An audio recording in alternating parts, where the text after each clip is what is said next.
দেখেছিলাম যে যে বাচ্চা দেওয়ার জন্য বলছিল, তো দিবেন কি? আমি বাচ্চা কাউকে দিব না। কাউকে দিবেন না? কেউ যদি আমাকে টাকা দেয় তাও আমি বাচ্চা দেবো না। কেন যে আমার এই বাচ্চা ছাড়া আমার কেউ। দিয়ে আপনি এখানে ভাড়া থাকেন? আমি নতুন পাড়া হরগ্রামে ভাড়া আছি।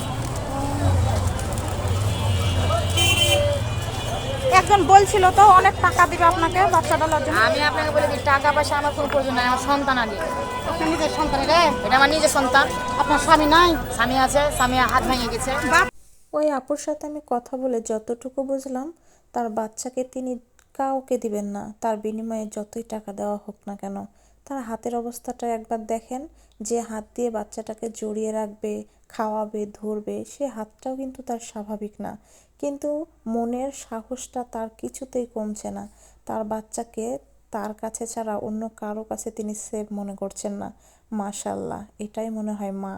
পৃথিবীর সব মায়ের কাছে তার বাচ্চা নিরাপদ।